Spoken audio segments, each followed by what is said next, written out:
Hello प्यारे बच्चों, तो आज हम करने जा रहे हैं अपनी डायरेक्टरेट ऑफ एजुकेशन की worksheet number 12 class 7 subject science. बेटा आज हम पढ़ेंगे मृत जीवी के बारे में।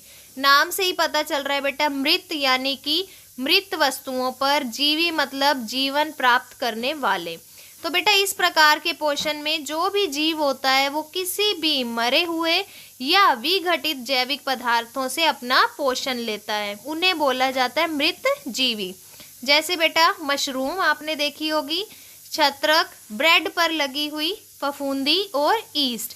तो बेटा ये सारे के सारे कहाँ पर उगते हैं, कहाँ से अपना पोषण लेते हैं? विघटित यानी गली सड़ी वस्तुओं से और मृत मरे हुए प्राणियों के शरीर से। ठीक है, हमने कई बार वर्षा के दिनों में वृक्षों की सड़ी गली, टूटी टहनियों, तने व छाल पर छाते के समान संरचनाओं के गुच्छे देखे हैं। तो बेटा आप नोट करेंगे, जब भी बारिश का सीजन होता है तो बारिश के सीजन में आप अगर कहीं भी चले जाएं ऐसे एरिया में जहां पर बहुत ज़्यादा ट्रीज़ हैं या जहां पर क्या है फॉरेस्ट में ट्रीज़ डंप हो गए हैं बेटा, गिरे हुए हैं, तो आप देखेंगे बारिश के सीजन में उस गिरे हुए पेड़ के ऊपर, टूटी हुई टहनियों के ऊपर या छाल पर छाते जैसी रचनाएं ये दिख रही है बेटा, छाते जैसी रचनाएं दिखाई देंगी। और ये क्या है? छत्रक। तो ये किस पर उगी हुई है बेटा? गले सड़े पेड़ के ऊपर, या पेड़ अब गिर गया है, जीवन नहीं है उसमें, मृत पेड़ के ऊपर। तो यानी कि ये विघटित, गली सड़ी और मृत वस्तु से अपना क्या ले रही हैं? पोषण। तो इसे क्या बोलते हैं बच्चों? मृत जीवी।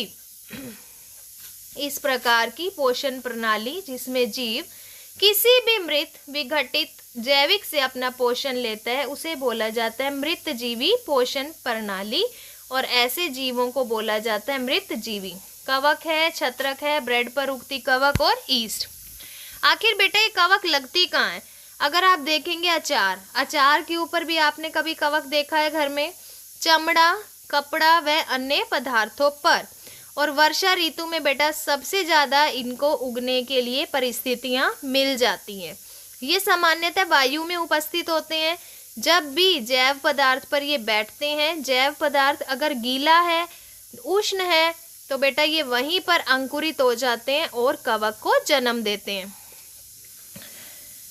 ठीक है बेटा, अब मान लीजिए आपको किसी शादी में जाना है, आपने चमड़े के जूते पहन लिए, लेकिन वर्षा होने के कारण आपके चमड़े के जूते भीग गए।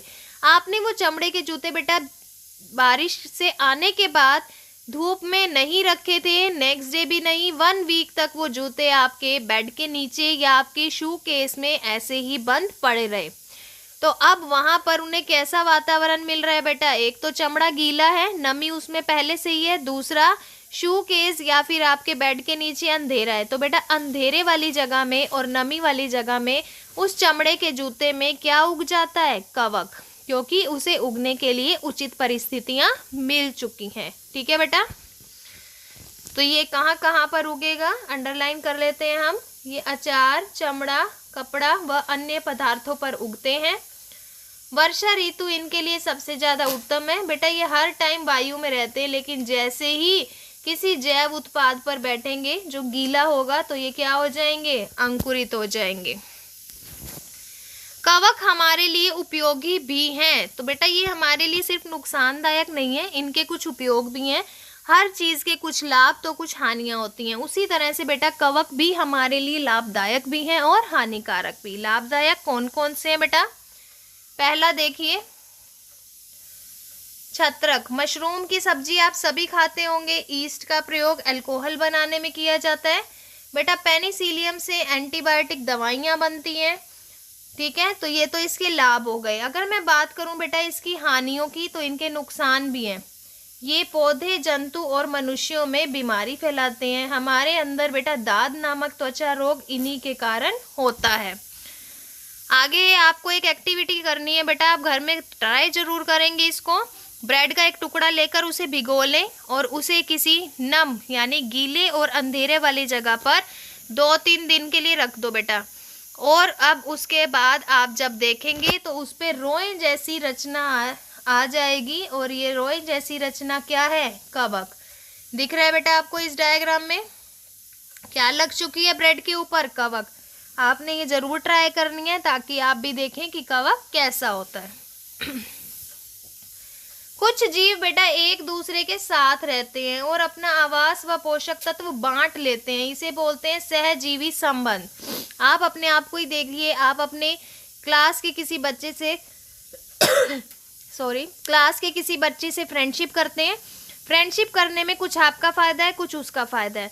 तो ऐसे ही बेटा कुछ जीव ऐसे होते हैं जो एक दूसरे के साथ रहकर अपना आवास और पोषक बांटते हैं, उनके इस संबंध को बोला जाता है बच्चों सहजीवी संबंध। जैसे कुछ कवक की बात करें, कवक जड़ों में रहता है और कवक को पोषण किससे मिलता है? वृक्ष से। बदले में वृक्ष को क्या मिलता है बेटा? जल और पोषक तत्व। पहला तो ये एग्जाम्पल है। दूसरा जो सबसे इम्पोर्टेंट एग्जाम्पल है सहजीवी संबंध का, लाइकेन। लाइकेन में किस किस की मित्रता होती है बेटा? शैवाल और कवक की। शैवाल हरे रंग का है तो उसमें क्या है? क्लोरोफिल। कवक सफेद रंग का है तो कवक में क्या है? जल और पोषक तत्व। तो बेटा ये एक दूसरे से फ्रेंडशिप कर लेते हैं। शैवाल कवक को भोजन दे देता है और कवक बदले में इसे जल और खनिज। तो दोनों का फायदा हो रहा है और इन दोनों की फ्रेंडशिप से जो नई चीज बनती है बेटा उसे बोला जाता है लाइकेन। क्या बोला जाता है? लाइकेन। लाइकेन कहाँ दिखेगा आपको बेटा? घने जंगलों में जो बहुत बड़े बड़े पेड़ होते हैं, पेड़ की छाल पे बारिश के मौसम में आपको हरे रंग के पैचेस दिखाई देते हैं बेटा, उसे क्या बोला जाता है? लाइकेन। ठीक है, आइए इसका अभ्यास करें। डैश व डैश कवक हमारे लिए उपयोगी हैं। दो तरह के कवक थे बेटा हमारे लिए उपयोगी, एक तो था ईस्ट और दूसरा जिसकी हम सब्जी खाते हैं वो क्या है? छत्रक। ठीक है, चमड़े की वस्तुएं डैश के कारण खराब होती हैं। तो बेटा चमड़े की वस्तुओं में क्या लग रहा था? कवक। थर्ड, लाइकेन में क्लोरोफिल युक्त। क्लोरोफिल किस चीज में होता है बेटा? लाइकेन में शैवाल हरे रंग का है तो उसमें क्या है? क्लोरोफिल। सहजीवी संबंध से आप क्या समझते हैं? एक उदाहरण दीजिए। तो बेटा सहजीवी संबंध से आप क्या समझते हैं? इसका एक उदाहरण हम लाइकेन का देंगे। ठीक है, तो आप सहजीवी संबंध की डेफिनेशन लिखेंगे यहाँ पर। ये रहेगी डेफिनेशन आपकी 4th क्वेश्चन के आंसर में और बेटा ये आपका उदाहरण रहेगा। ये आपने उदाहरण भी इसी के साथ लिखना है। ठीक है, आई होप आज की वर्कशीट आपको अच्छे से आ गई है। तो बेटा आपका होमवर्क क्या रहेगा? वर्कशीट के साथ साथ आपने एक्टिविटी करनी है। एक ब्रेड लेना है बेटा, ब्रेड को गीला करके आपने अंधेरे वाली जगह पर रख देना है और 1-2 दिन के बाद आप जब उसे ऑब्जर्व करेंगे तो उस पर आपको कवक दिखाई देगा। ठीक है बेटा, अगर ये वर्कशीट अच्छी लगी तो हमारे चैनल लर्निंग लाइट को शेयर कीजिए फ्रेंड्स के साथ, सब्सक्राइब कीजिए, बेल आइकन को प्रेस कीजिए और बेटा अपना होमवर्क ज़रूर कंप्लीट करना है आपने, ताकि आपको हर चीज़ अच्छे से क्लियर हो जाए। थैंक यू बेटा, स्टे सेफ, स्टे हेल्दी।